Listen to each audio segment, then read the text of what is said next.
The following segments are pre-recorded and sponsored by Longworth Productions. Major funding for Triad Today comes from Blue Cross Blue Shield of North Carolina, making healthcare better for all. Supporting students on Triad Today.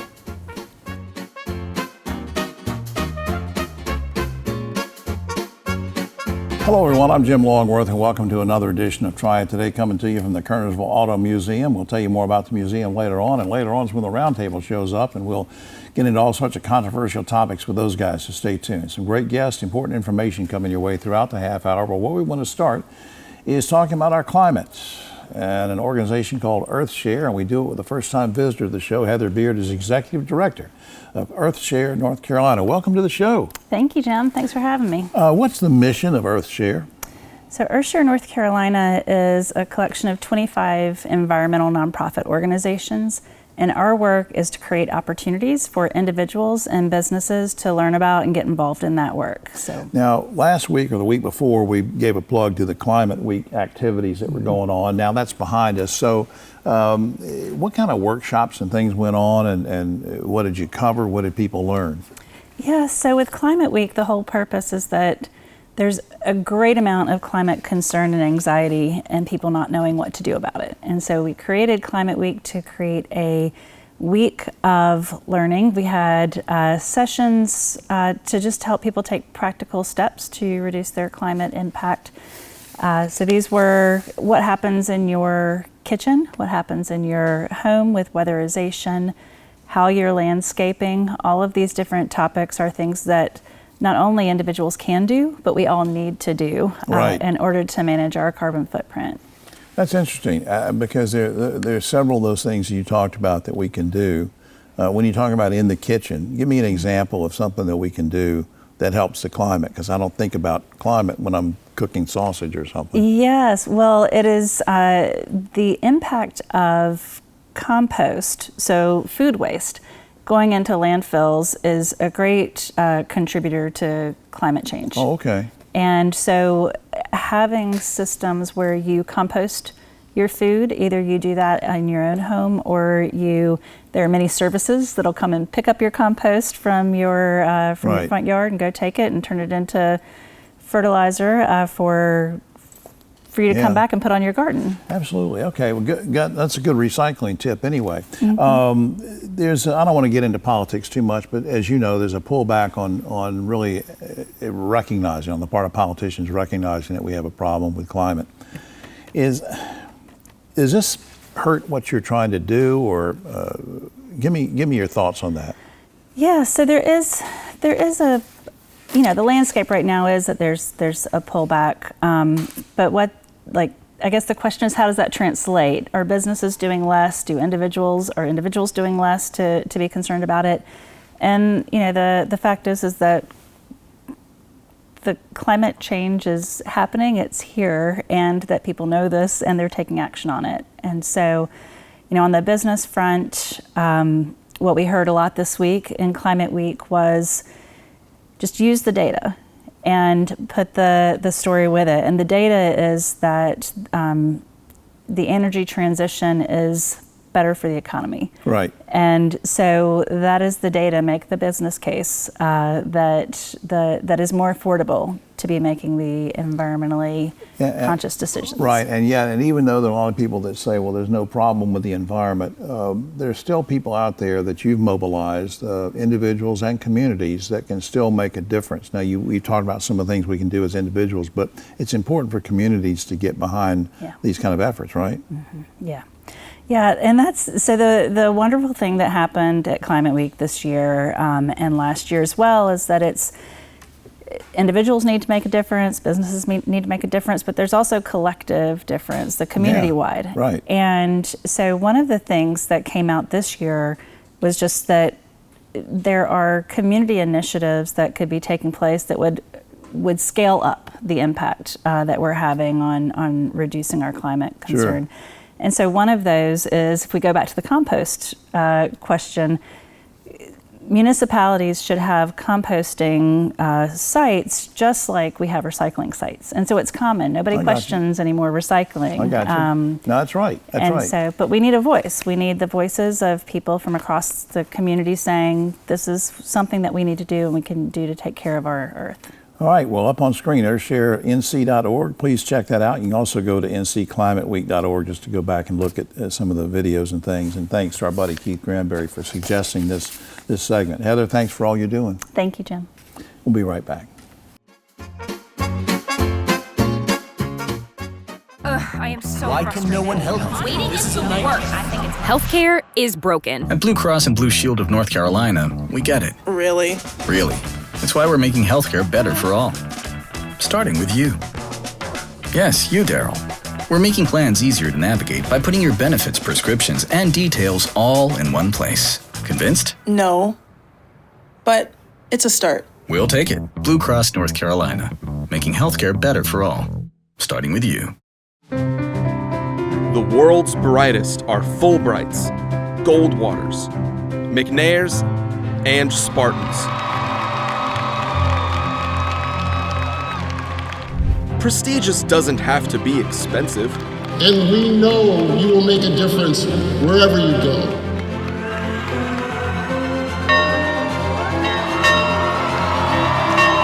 UNCG. Find your way here.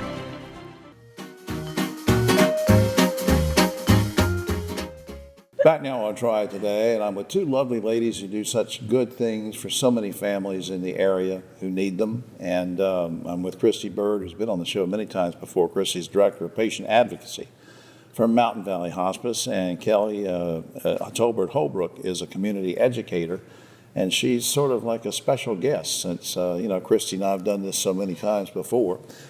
Christy, let's get right to it. You guys sent me some emails about special kind of care going on or whatever. So why did you bring along Kelly as the special guest for this? I brought Kelly along so she could talk about a new program that we've been doing almost a year now. It's called A Positive Approach to Care. Okay. And Kelly has really been the leader of this, has gone through the training, and just excited to be starting a new program. Now, what does that mean? It sounds sort of generic, but it is very targeted. What is positive? What does that PAC mean? What does it mean? Positive Approach to Care, and it is directly related to folks who have dementia. Okay. And most people think dementia is Alzheimer's. Two different things. Right. Dementia is the big umbrella. There's 120 different types. Now, within this, I think one myth is that people say, well, we can get help from Mountain Valley, and they'll send over some people, and they'll help us. But we sometimes forget about the caregivers, the family, the loved ones. So if it's my mom or my wife or somebody that has dementia, why is this program so important to them and the approach you're using? How does that help caregivers? It gives them skills to utilize. That's a hand-on positive approach that makes caregiving easier.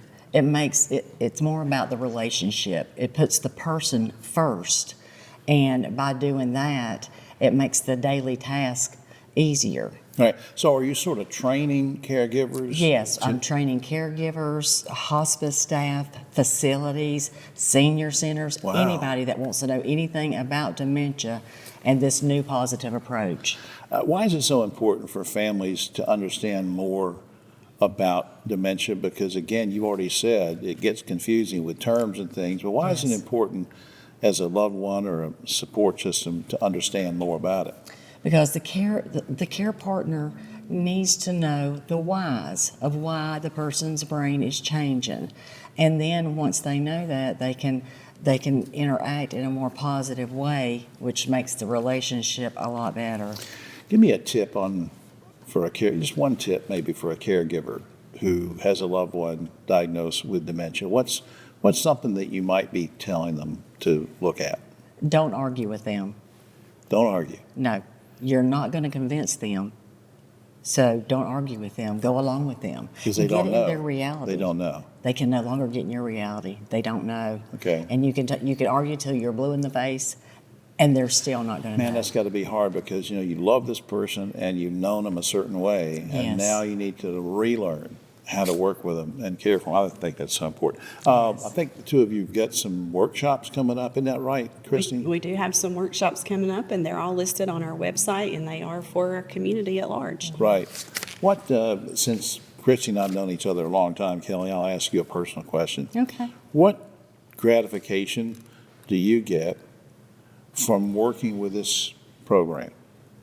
My mother had late onset, and I worked in a memory care unit for a year, and I fell in love with these little folks that other people could do nothing with. Yeah. And I realized then, even before I had any training, that it was all in the approach. If you take the time to get their attention and you approach them in a certain way, you can get them to do things that other people can't. That's right. And even though you're training people to know more, to be better caregivers, always, don't hesitate to ask for help, because that's what your team and Absolutely. staff are there for. Absolutely. Don't try to do it all yourself. Absolutely. Up on Yes. screen, let's look at Mountain Valley Hospice. So the abbreviation is mtnvalleyhospice.org/events, which will tell you exactly about some of those workshops and some other things going on. Please check that out. Ladies, thanks for all you do for folks. Thank you. Thank you for having us. Yes. We'll be right back after this.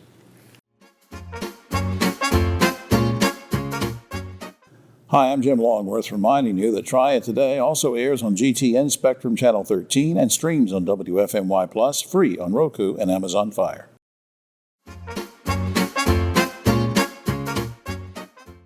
Back now on Triad Today, and we have a very special first-time visitor to the show. So glad to welcome Larry Roberts. He's Chief of Compliance for the Office of Code Compliance, City of Greensboro. Good to see you, sir. Good to see you, Jim. With a varied background. I mean, with the police force, was a firefighter before, so you've just about done everything. And I've made the full trip around. I tell you what, we appreciate your service. But you sent me an email about something that was a little bit over my head. About code compliance. Mm-hmm. Why are we talking about code compliance? What is it? And is it designed to punish people or what? What is it? Well, our new office, the Office of Code Compliance, is made up of two divisions, which is the code enforcement and zoning enforcement. And it can be punitive just because, we're trying to meet all the residents' needs inside the city of Greensboro. We like to go to community watch groups and HOAs and kind of see who the bad characters are in the community, whether if you're letting your yard grow up or if you have an abandoned car. I got you. Yeah, if you're failing to meet the minimum housing standards, we kind of step in to kind of give your community a little bit more pride and a better look. I got you. So somebody's got a car up on bricks and they're not doing anything with it. Yes, sir. You're getting complaints. You come in and try to mediate this thing before it goes too far. Yes, sir. Now, let's go back to your experience as a police officer. What would you say is the correlation between code compliance and public safety? Well, Jim, the best way I can describe it is there's a theory out called broken windows theory, where you see a broken glass or a broken window, there's typically crime behind it. So code enforcement at that time can kind of step in and figure out where the broken window is coming from, how to patch the window, how to get a hold of the owner if it's an abandoned property that's kind of turned into a problematic issues. Right. And we can kind of address it from that angle. Now, you also put something in an email to me about mental health first aid training. Yep. What is that all about? That's something we're very proud of. We were the first code compliance office in the state of North Carolina to get mental health first aid training. So what that does is when an inspector goes out to a house, and let's say it's a condemnable situation, okay, and let's say it's owner occupied, there's particularly more to the case once we start peeling the layers of the onion back. And once we start getting to know that person and understanding their situation, we find that mental health has something to do oftentimes. Like somebody that's a hoarder or something. You come in and all of a sudden it's not just a messy house. You see that there's a problem here. Yep. So once we notice that, we've been trained to kind of step in and give them the resources that they need through internal or external resources. Right. Boy, that's a tough one. But I'm glad that you're on top of it. You also mentioned something about neighborhood toolbox. What's the neighborhood toolbox? That's another one. We started about 2 years ago. So our neighborhood toolbox program is a completely free rental from the city of Greensboro that we partnered with Lowe's Home Improvement about 24 to 30 months ago, and they hooked us up with about $15,000 to $20,000 worth of free tools. Wow. So if you come to us and let's say, for instance, You are the yard that's not in compliance in your neighborhood. Right. But you don't have a lawnmower. I don't have a lawnmower. Well, I've got the lawnmower. I say to you, sir, I can't afford a lawnmower. Yep. So I've got the lawnmower that you need to bring your yard into compliance, and you get it for free. All you got to do is bring it back to us.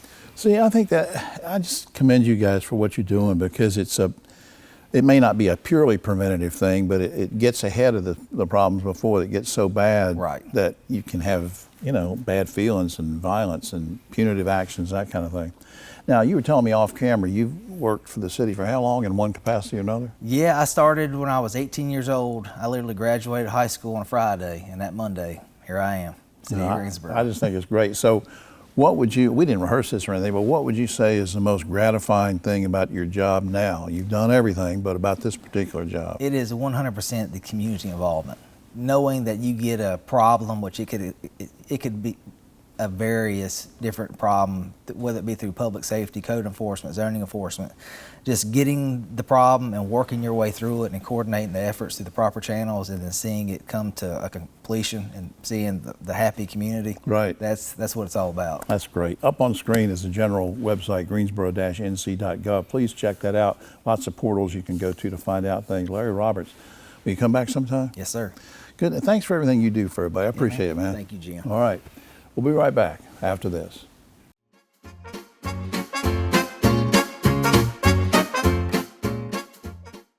I got free meals. What do you mean? No, seriously, how much did you pay us? I didn't pay anything. I learned how to cook all of these fresh foods that were delivered to my house. Everything in that grocery bag that's fresh, I had a recipe for it, and I know how to cook. It encouraged us to eat better, to shop better, make better decisions.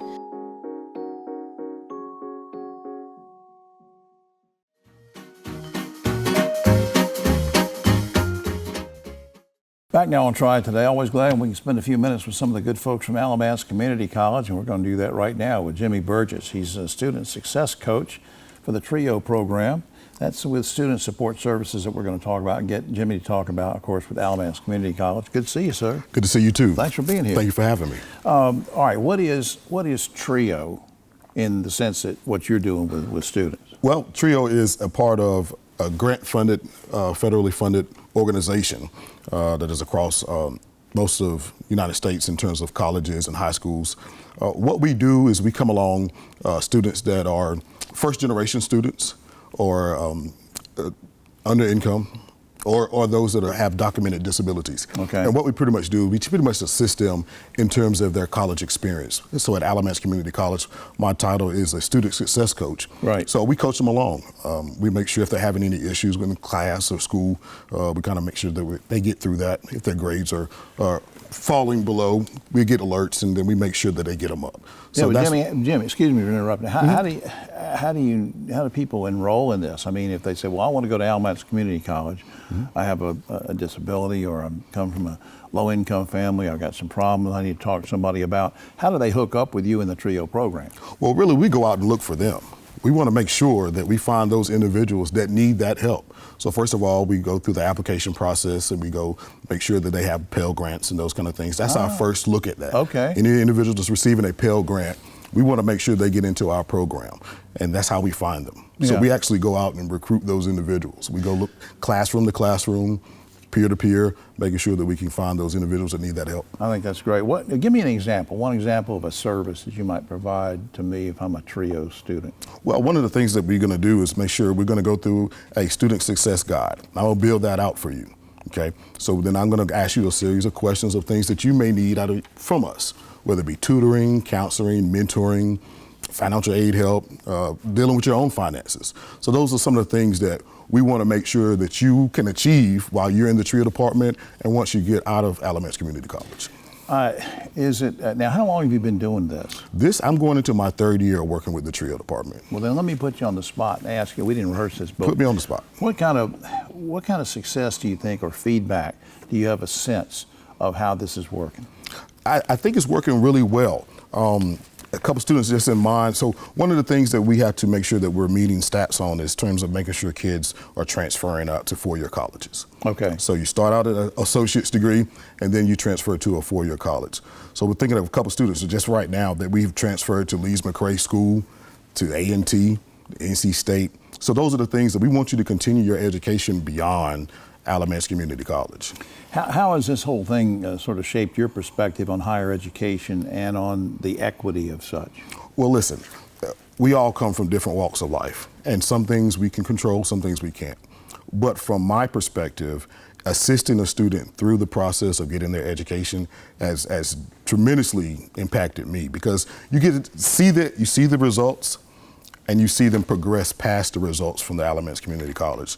So those kind of things, I mean, those brighten up my eyes whenever they come in and need a little assistance, but you start to see that light go off for them, and then they start to move and progress forward, start to turn things around that may be hindering them, even if it's out of school, things that they can't control that are out of school, but they affect their grades, they affect the way the education process is going. So to see those kind of things transition and transform for the student, it's a success. I just think what you're doing is great. Do you ever keep up with any of them that have left? I do. Some of them come back. Yep. We're coming up in November, we're having a first generation week. Okay. First generation week. We're going to be having different programs. We're going to have a luncheon, and some of those individuals come back and be a part of that because they know what it meant to them to be a part of TRIO. I had no idea this was going on. It's just amazing. Up on screen, alamancecc.edu is the general website with lots of different portals you can go to. But Jimmy, I had no idea. I mean, I know a lot of good stuff that's going on there. We've had, President Engel on the show and talk about all the great things going on at Alamance. I didn't realize what you were doing specifically, and I really appreciate your service on this. Hey, listen, thank you. Thank those individuals that all across the United States that are doing TRIO work. From Ronald McNair to SS programs to Upward Bound. Making a difference. Making a difference. Thank you, pal. Thank you. All right. We'll be right back after this.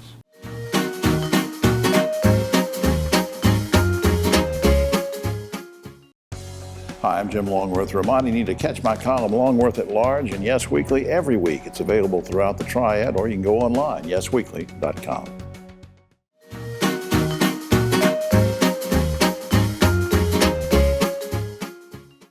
Major funding for Triad Today comes from Blue Cross Blue Shield of North Carolina, making healthcare better for all. Back now on Triad Today, just about time for the roundtable, and a quick shout out first to the good folks here at the Kernersville Auto Museum. Come on out Fridays, Saturdays, and Sundays. It's free. It's a great place. You'll love it. This is a great place here. Next to me, a man who just celebrated a birthday, Ogie Overman. He's on my right, but always political left. Mr. Theater, Dave Briggs, is with us. Keith Granberry, who's been on the cover of every magazine except for Field and Stream, is helping hands consultants. All right, lots of people are suffering during the government shutdown, guys, but not members of Congress. Why? Because they keep getting paid no matter if anybody else isn't working. That's according to the Constitution. Should this Constitution be amended so that Congress gets no salary during a shutdown, Ogie? Absolutely. That would be so easy to do. As far as constitutional amendments go, that would be an easy one to do. Dave? I agree 100%. If they're not being paid, it might actually make them think that they need to come to the table. Keith, makes no sense, but they're not going to change it, are they? I disagree. I think they should get paid, and I think people should see they get paid, and then when they vote next time, vote them out. Yeah. Because if they're not coming to the table, they need to be voted out. Absolutely. Last month, a veteran suffering from brain injury and PTSD shot 9 people at a Southport restaurant, killing 3 of them. He used an assault rifle with a scope and silencer. His erratic behavior had been known to authorities for a long time. Now, currently 21 states have what's called a red flag law, which allows judges and police to confiscate guns that belong to anybody who's a danger to themselves or others. North Carolina is not like that. Guys, would you like to see North Carolina enact a red flag law? Ogie? I really would, Jim. That should be another nonpartisan issue that should be easy to pass. I don't get why we haven't done it already. Well, people are afraid about any time in this state, people get nervous when you say take away guns. But Dave, what do you think? Well, the Second Amendment is still the Second Amendment. The problem I have with the red flag laws is that who's going to police that? If your neighbor says, oh, he looks like he's dangerous, who's going to be the arbiter of that? Right. And I think that's the danger of the red flag laws. Keith? I think the red flag law could be used in a very detrimental way to many people in communities. And I don't think that it should be used that way. So you can go into some of these communities and say, this person's a danger. What's going to stop them from coming and arresting those So folks? the app for you and Dave application is the problem. All right, last week, a 17-year-old Iowa boy was shot and killed while hunting with friends. His friends say they mistook him for a squirrel. I'm not even going to get into the absurdity of that because it's a sad situation. But given the proliferation of guns in America, the easy access to guns by kids, would you guys like to see state laws changed to prohibit anyone under the age of 21 from hunting? Ogie. Well, not necessarily from hunting, but I think under 21 is going to be tough. Maybe 18 might be the cutoff for purchasing guns. And hunting, I don't know how you can regulate that except what's already on the books. Dave. Well, it reminded me of a Tom Lehrer song, but I won't go into that. But I started hunting when I was 12 years old. If they're wearing the gear that they're supposed to, and they should be out with an adult. If they're under 18, they should be out with an adult. Keith. I don't think nobody should be hunting at 12 years old, but that's another story. I was hunting women at 18. I understand. Yeah. And you didn't find any. No. But but I don't think that it should be very. I think it should be hard to get hunting guns, and I just think that the gun laws should be changed. I really do. In addition to hundreds of job cuts already in place, we now learn that the Winston-Salem school system is going to have to eliminate hundreds of more jobs because of a drop in enrollment, which means less funding from the state. In general, guys, should the state continue to allocate funds to schools based on enrollment, or should funding be based on need? Ogie. Well, it's easy to do it based on enrollment. That's very easy math to do that. But to do it based on need would take a little work. But I definitely think that should be a factor in it. Dave. Well, I think it does have to still be based on FTE, the full-time equivalent, and the students are there. The other issue is maybe the state of North Carolina needs to look at having local control of their schools. Okay. I think it should be based on need. I think many of these schools are underperforming because of the need. I think it should be based on need. All right, according to a new report from PEN America, thousands of books are removed from school libraries each year for a number of reasons. One of the ones removed the most is Carrie by Stephen King. Just in general, I don't want to spend a lot of time on this, but do you think any book should ever be removed from any school library for any reason? Ogie. Well, if they want the kids to go find the book and read it, that's what happened to us in the 6th grade. There was some book that we weren't supposed to read, so some guy got one book and we passed it all around the class and everybody read it. Dave. Yeah, that was Lady Chatterley's Lover. But Yeah. I think that a lot of books in the school libraries ought to be for academic purposes. That's why you have public libraries. All the rest of them can be there. Keith. I think should be some books that aren't in a library, but I think for the most part, it should be, but most people aren't going to the library anyway. Yeah. Finally, just in time for Halloween, guys, according to the AOL survey, haunted houses are becoming popular Airbnbs. Guys, quickly, would you vacation in a house that is actually haunted? Ogie. I actually lived in a house that I think was haunted one time. I don't think I would pay to live in a haunted house. Dave. Yeah, my wife lived in a haunted house in Iowa, and that wasn't including her ex-husband. Well, Keith, would you vacation in a haunted house? No, man. Even when I was little, I went in a haunted house and ran out and broke my ankle because I heard some ghosts, I thought. Golly. Yeah, I would not vacation in a haunted house. All right. Would All not. Right. Okay. Well, that's all the time we have. Oh, except for this. A scientist in Boston now says that you can get hemorrhoids from using a smartphone on the toilet. Now, guys, I'm no scientist, but it seems like a toilet paper would be less abrasive than a smartphone. For all of us here, Triad Today. I'm Jim Longworth. We'll see you next week.